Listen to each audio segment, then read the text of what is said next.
법이란 무엇인가 알 듯 모를 듯한데요. 어떻게 보면 너무 뻔하고 다시 곰곰이 생각하면 쉽게 정의 내리기 어려운 것이 법 같습니다. 어떤 개념에 대한 정의는 그것을 보는 눈을 결정하죠. 어느 색깔의 안경을 쓰느냐에 따라 사물이 달리 보이듯 같은 단어라도 우리가 갖고 있는 개념에 대한 정의가 다르면 각자 다르게 생각하겠죠. 누구나 법하고 법치주의 법에 따라 산다고 하면서 사실 법에 대한 정의가 다르다면 우리는 같은 법을 이야기하고 있는 것이 아니라는 말입니다. 그래서 법을 어떻게 정의하는가는 매우 중요한 문제가 아닐 수 없습니다. 폰테스 5분 강의. 오늘은 오경웅 박사의 정의의 원천을 토대로 법을 보는 여러 시각, 법을 어떻게 정의해 왔는지, 가장 적절한 법의 정의로 우리가 받아들일 만한 것으로 뭐가 있는지 생각해 보도록 하겠습니다. 법이라는 개념을 완전하게 정의한다는 건 쉽지 않습니다.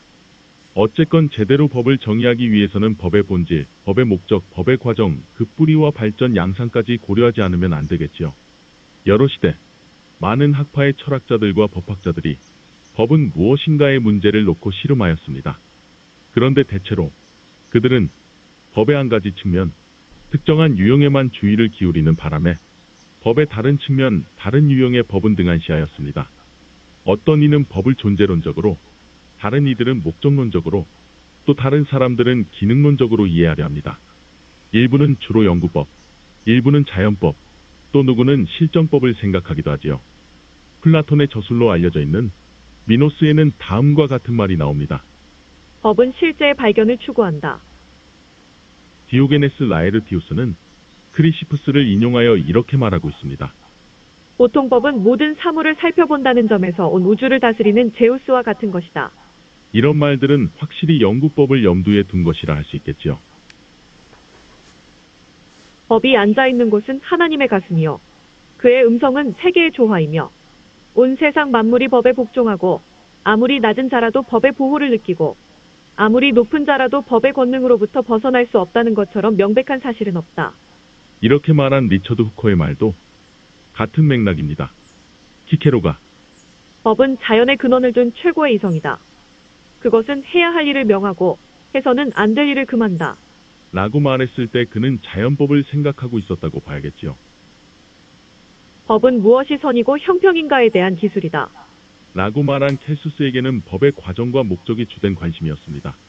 법실증주의자들은 모든 법의 최고 근원으로서 정치적 주권자의 의지와 권력을 유독 강조하고 있지만 이들은 정작 정치적 주권자를 만드는 것은 법이라는 사실을 잊고 있습니다.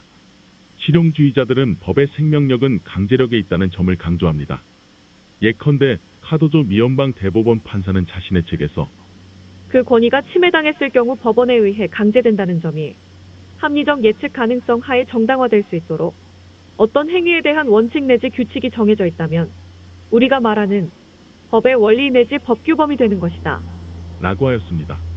그는 대체로 법을 과정으로 보고 있으며 그의 접근법은 심리학적 경향을 띱니다. 이와 같은 정의가 갖는 장점은 자연법의 원칙에 대하여 열린 태도를 갖는다는 것입니다. 하지만 이런 식의 정의 역시 법의 본질을 소홀히 하고 한쪽만을 본 것이라는 지적을 피할 수 없습니다. 법을 둘러싼 정의로서 비교적 가장 적절한 것으로 토마스 아퀴나스의 말을 들 수 있습니다. 그는 이렇게 말하고 있습니다. 법이란 공동체의 안녕을 위임받은 자가 공동선을 목적으로 제정하고 공포한 이성의 일정한 규칙에 지나지 않는다. 이런 식의 정의는 법의 목적과 과정은 물론 그 본질까지 다 포함하고 있습니다.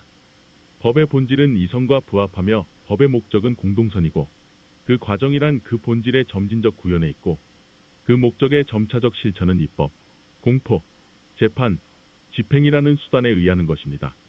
또 이 정의에는 모든 유형의 법, 즉 다시 말해 연구법, 자연법, 인법, 그리고 신구약을 통해 계시된 하나님의 법이 다 포함되어 있다고 할 수 있습니다. 오늘은 법을 어떻게 정의하는가에 관한 여러 입장과 시각들을 간단하게 살펴보았습니다. 우리가 잊지 말아야 할 것은 법은 공동선을 떠나서 있을 수 없으며 그것은 이성과 부합해야 한다는 것입니다. 그리고 법의 정의에는 현실의 입법자가 만들어낸 실정법뿐만 아니라 자연법, 그 위에 영구법까지 포함되어야 한다는 것입니다. 지금까지 폰테스 5분 강의였습니다.